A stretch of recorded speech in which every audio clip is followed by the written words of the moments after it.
हम उसको भी सपोर्ट कर रहे हैं, क्योंकि एक एक चीज़ करके मोदी सरकार बेच रही है।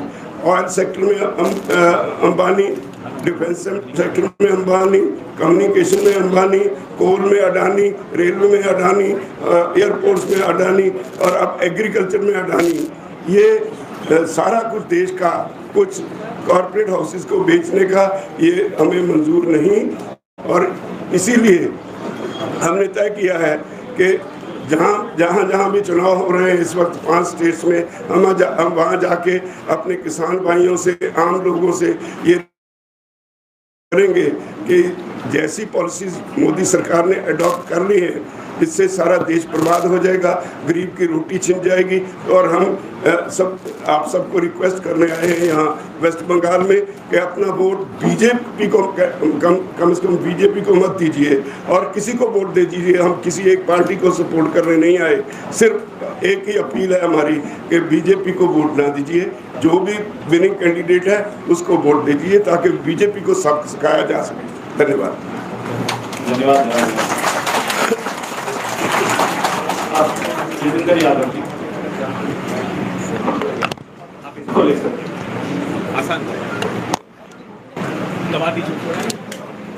एक तो मेरा किसान आंदोलन के साथियों से निवेदन होगा, ये जनसभा नहीं है तो इस पे कृपया ताली न बजाएं, प्रेस कॉन्फ्रेंस है और हम इनसे प्रेस के साथियों से बात करेंगे। आपके मन की जो फीलिंग्स है बहुत अच्छी है, उसको हम जनसभा के अंदर इस्तेमाल करेंगे। Today is a historic day. It is a historic day because a truly historic struggle of the farmers of this country has taken a historic step today. It is a historic day because it recalls the unity of the people of Bengal, the people of Punjab with the rest of the people of India, a unity that we witnessed during the national movement of this country. It is a historic day because farmers of this country are challenging the powers that be in the only way they understand it to be. We are here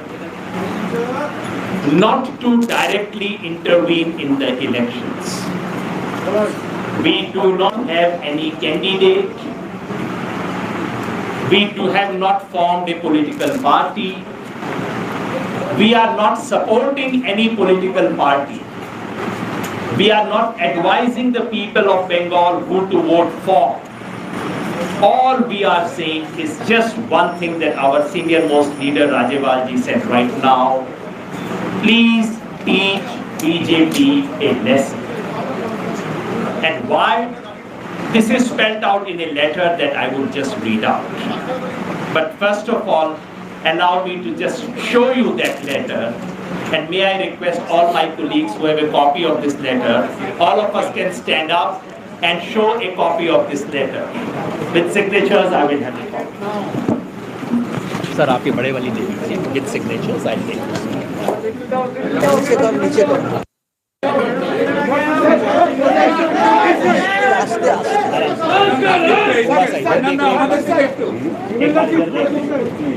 एक बार इस तरफ देख लें.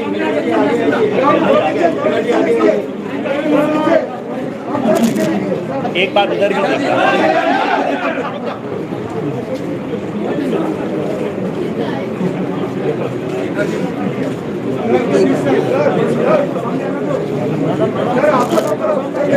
Thank you.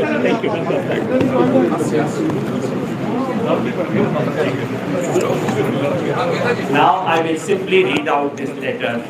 My other colleagues will explain what this is and why we are saying what we are saying. This letter, a copy of this letter will be carried to all the 294 constituencies of West Bengal.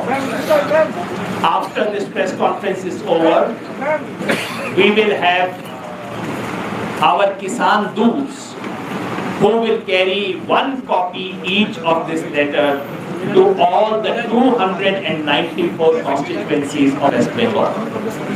साथियों, अब मैं चिट्ठी सिर्फ पढ़ के सुना रहा हूँ। ये चिट्ठी है देश के किसान की तरफ से बंगाल के किसान के नाम। बंगाल के किसान साथी, आप मुझे नहीं जानते, हम कभी मिले नहीं, लेकिन हो सकता है आपने मेरा चेहरा टीवी पर किसी भीड़ में शामिल देखा हो। पिछले 100 दिन से मैं अपना गांव छोड़कर दिल्ली के बाहर अपने ट्रैक्टर की ट्रॉली में बैठा हूं। यहाँ हड्डी कमा देने वाली सर्दी आई, बारिश पड़ी और अब गर्मी आ रही है, लेकिन मैं सड़क पर मोर्चा लगा के बैठा हूं। मैं अपने लिए कुछ हासिल करने की गरज से नहीं बैठा, मैं किसान की आने वाली पीढ़ी को बचाने के लिए बैठा हूं। मैं किसान के मान सम्मान और किसान के अस्तित्व की रक्षा के लिए यहाँ बैठा हूं। इस बीच मेरे लगभग 300 किसान साथी शहीद हो गए, कुछ सर्दी से, कुछ बीमारी से, कुछ एक्सीडेंट में, तो कुछ ने दुखी होकर खुद अपनी जान ले ली।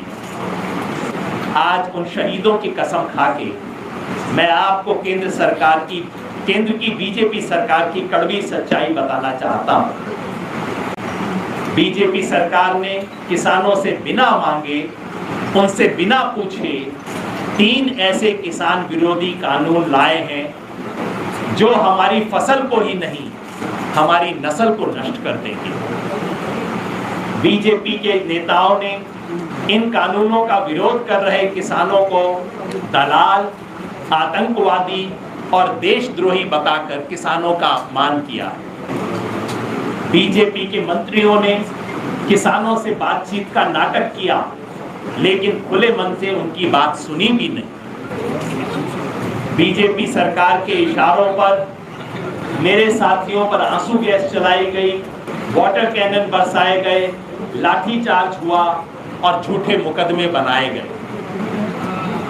किसानों के इस अपमान और दमन का प्रतिकार करने के लिए मुझे आज आपकी मदद चाहिए।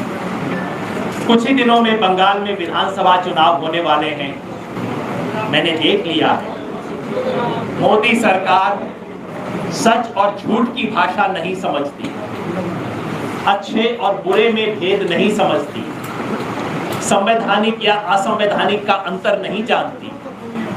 बस यह पार्टी एक ही भाषा समझती है, वोट, सीट, सत्ता। भगत सिंह ने कहा था कि बहरी अंग्रेज सरकार के कान खोलने के लिए बम की जरूरत है। उसी तरह इस बहरी बीजेपी सरकार के कान खोलने के लिए वोट की चोट देने की जरूरत है। यह काम मेरे बस का नहीं, क्योंकि मेरे यहाँ अभी चुनाव नहीं हो रहे। आप ये काम कर सकते हो। बीजेपी बंगाल का चुनाव जीतने को बड़ी आतुर है। अगर बंगाल का किसान उसे चुनाव में सजा देता है तो बीजेपी को सबक मिलेगा कि किसान से पंगा लेना भारी पड़ता है। अगर बीजेपी बंगाल में चुनाव हारती है तो उसका घमंड टूटेगा और मोदी जी को किसानों की बात माननी पड़ेगी। मुझे इससे मतलब नहीं है कि आप बीजेपी को छोड़ के किसे वोट दें। मैं किसी पार्टी की वकालत नहीं करता। मैं नहीं जानता कि आपके प्रदेश की सरकार अच्छी है या नहीं। बस मेरी तो एक ही विनती है, कमल के फूल को वोट देने की भूल ना करें। पिछले 3.5 महीनों से मैं गांव नहीं गया। मेरी माँ ने कहा था संघर्ष में विजय हासिल करके ही वापस आना। मैं अपनी माँ से कब मिलूंगा ये आपके हाथ में है। एक किसान का दर्द किसान ही समझ सकता है। मुझे विश्वास है आप वोट डालते वक्त मेरी इस अपील को याद रखेंगे। आपका भारत का एक किसान। नीचे नोट है जी, मेरे पास इस चिट्ठी की कॉपी बनाकर बंगाल के हर किसान तक भेजने के पैसे नहीं है। जिसे भी ये चिट्ठी मिले वो खुद इसकी कॉपी बना के आगे बांटे या फोन से शेयर करें। So this is the letter. You saw the Bengali version of the letter. if necessary, my colleagues will circulate the English version of the letter as well, which is also being released for the farmers of other states as well. So that's all I wanted to say. এবার আপনাদের হান্নান মোল্লা সম্বোধন করুন। आपके पास तो ये है ना, this letter, इसमें बोलो देखिए। साथियों, राज्यपाल जी और योगेंद्र यादव जी आपके सामने बात रखा है। मैं बांग्ला में कुछ बात रखूंगा।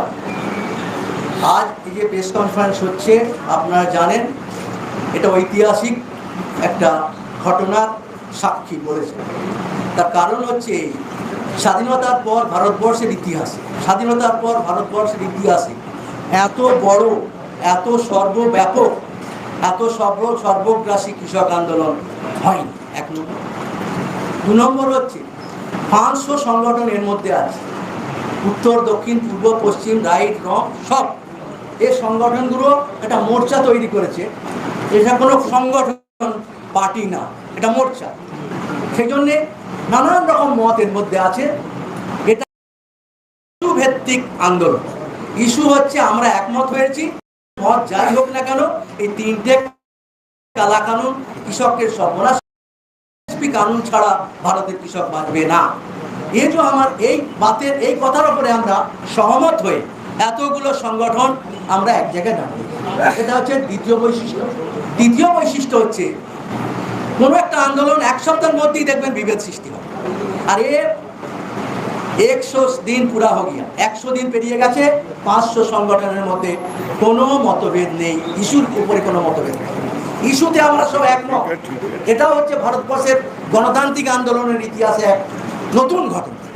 চতুর্থ হচ্ছে আমাদের দেশকে জাত, ধর্ম, ভাষা, সাম্প্রদায়িকতা থেকে বাঁচার চেষ্টা হচ্ছে RSS, বিজেপি, হিন্দু, মুসলিম, শিখ। আমাকে বলেইছিল আমাদের আন্দোলনকে খালিস্তানি, এইভাবে বাঁটার চেষ্টা হচ্ছে, ভাগ করা। কিন্তু এই প্রথম একটা নতুন আইডেন্টিটি, একটা নতুন পরিচয় তৈরি হয়েছে, যে পরিচয় গণতন্ত্রের জন্য প্রয়োজন। সবাই বলছে আমার জাত যাই হোক, ধর্ম যাই হোক, আমি কিষাণ। একটা নতুন গণতান্ত্রিক সেকুলার আইডেন্টিটি কিষাণ, এটা তৈরি হয়েছে। এটা ভারতবর্ষের গণতন্ত্রকে আগামী দিনে আরো শক্তিশালী করবে, জাত ধর্মের নামে বাস করার ষড়যন্ত্রকে ফাঁস করে দিতে পারবে। এবং এই আন্দোলনে এত ব্যাপক সমর্থন আমরা পেয়েছি, এর আগে কখনো এত ব্যাপক সমর্থন আমরা পাইনি। সমস্ত সেন্ট্রাল ট্রেড ইউনিয়ন সমর্থন করেছে, ট্রেড অর্গানাইজেশনগুলো সমর্থন করেছে, মহিলা, ছাত্র, যুব, সমস্ত সমাজের সমস্ত অংশের মানুষ এই আন্দোলনকে সমর্থন করে। সেই জন্যে এই আন্দোলন অনেক একটা নতুন আন্দোলন, ঐতিহাসিক আন্দোলন, দীর্ঘতম আন্দোলন, ব্যাপক ঐক্যবদ্ধ আন্দোলন। এই আন্দোলনকে আমরা আগে নিয়ে যেতে চাই। আমরা 7 মাস ধরে এই আন্দোলন করছি, আর দিল্লির চারপাশে 100 দিন পেরিয়ে গেল।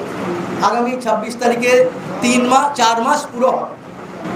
এত লোক, লক্ষ লক্ষ লোক রাস্তায় বসে আছে। কিন্তু এমন একটা সরকার, অমানবিক সরকার, 300 মতন মানুষ মরে গেছে, কোনো দয়া নেই। একটা মানুষ মরে গেল আমেরিকায়, হাল্লা হয়ে গেল, একটা মানুষ মরে গেছে। এখানে 300 মানুষ মরে গেলে, কৃষক মরলে কারো কিছু আসে যায়? কৃষক মরুক, গোটা ভারতবর্ষের 4 লাখ কৃষক আত্মহত্যা করেছে, আপনারা জানেন। কিন্তু কোনো ভারতবর্ষের মানুষ কখনো দুঃখ বোধ করেনি। এটা আমাদের কাছে লজ্জার ব্যাপার। আমার অন্নদাতা মরে যাচ্ছে, আমার চোখে জল নেই, আমি কি সত্যি ইমানদার? এই প্রশ্ন আমাদের মনে জাগে, কৃষকদের মনে। আমরা সব কিছু করছি, প্যান্ডামিকের সময় সব উৎপাদন